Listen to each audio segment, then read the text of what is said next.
Good morning, good evening, whatever time of day it is for you. Welcome to this thing that I do called Thor's Entertainment. I am Thor, and today I'm doing another Fatal Friday video. And Fatal Friday is the series I do where I go into the Kombat League for Mortal Kombat 1 and I try to get unique finishers such as Fatalities or Brutalities with the main roster characters or cameo fighters. On this Friday, I am breaking out Omni-Man and Kung Lao again, and we are going after the Fatality for Omni-Man Trained Killer. And that happens to be the very first fatality that is made available to you with Omni-Man. It is his default one, not the one that you end up having to unlock through level up later on. And it is a very gruesome reenactment of one of the most brutal scenes in all of the first season of Invincible. And yeah, safe to say that the creators of this game did a very good job making it a Mortal Kombat adaptation. And as we go into the Kombat League for this video, we are going to find ourselves facing off against a person using Kenshi. And this Kenshi user is also using the cameo for sonyablade. And I pretty much mentioned this in a previous video, but I'm not too familiar with Kenshi. I don't know what the advantages are of pairing him up with sonyablade, so not really sure what I should have been defending against in this fight, but overall I don't really feel like I got put in a bad situation against that pairing. Now, one of the things that always makes me a little bit nervous whenever I'm going against a Kenshi user is the possibility that they could use their Sento stance and get that spirit to back them up in the fight. And you're going to see very early on how nervous I was about that because I try to keep my distance away from Kenshi the entire time because I do not want to be in a situation where I'm getting cornered by essentially two different enemies at the same time. Instead, what I opt for is just keeping my distance using the Kung Lao low hat and then trying to jump up in the air and do that dive bomb attack for Omni-Man that bounces the enemy and try to get them into a situation where I can combo out of that, throw them in the air again, and just get some really, really big damage, or at least big damage for me.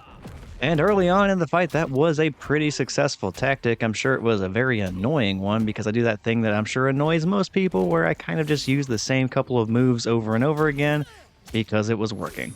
But my opponent does what everyone should do whenever a person is using the same crap over and over again, and he figures out a tactic to combat it. They adjust, and they begin to play against what you were trying to do.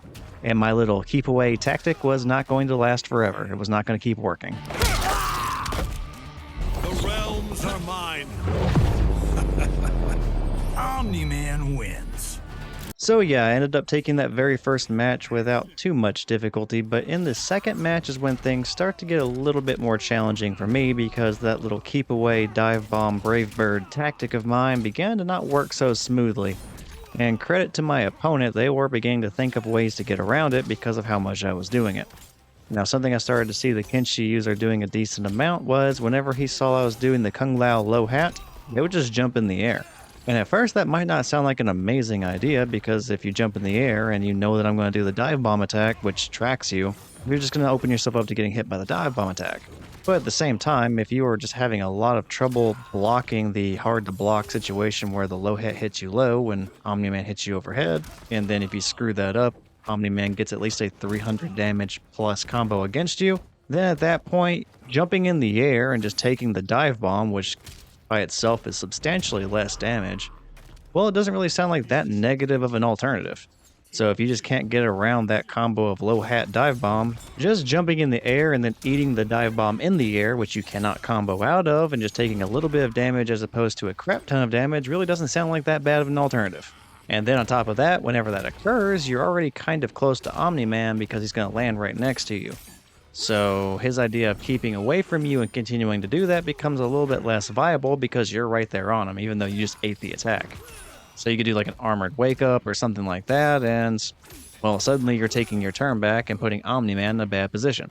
And here in the second round is when I really began to see him pretty successful against my really repetitive tactic, and I would go as far as to say if he somehow ended up pulling off winning the second match, the third and final match might have actually been pretty close.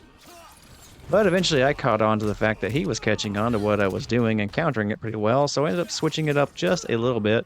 And instead of just trying to keep away the entire time, I began being a bit more aggressive against him, just trying to combo out of hits at point blank as opposed to trying to stay away the entire time.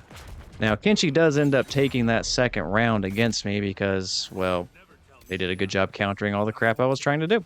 And in spite of that, I did end up bringing it pretty close.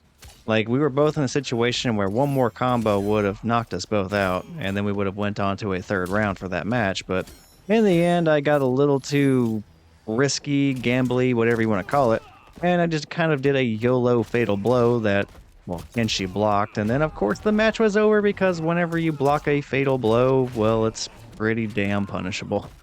In this third and final round of the match, you'll see me jumping into Kenshi a lot more at the very beginning in order to try and apply some pressure to him instead of hanging back the way that I was doing before. Definitely no more falling back. At least, not for a little while. Now, the pressure I was continuing to apply to Kenshi would eventually ease up a bit as we eventually got his health below 30%. Whenever that happened, I felt pretty good that I could just fall back again and continue to use the Kung Lao low hat and a few other tactics from a distance to just chip away at Kenshi until I eventually had the opportunity to finish him off.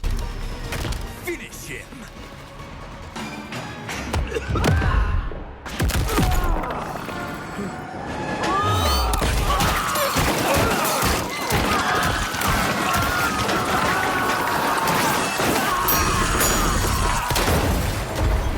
Fatality. Omni-Man wins.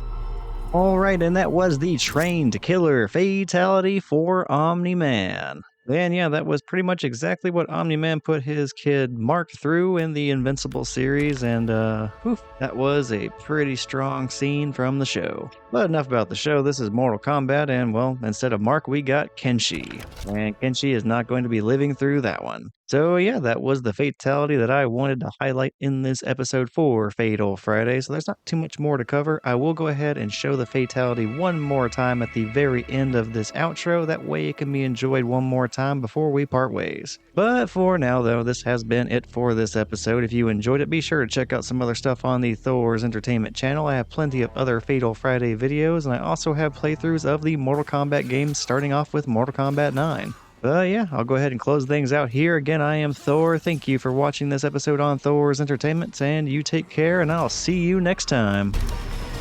Finish him.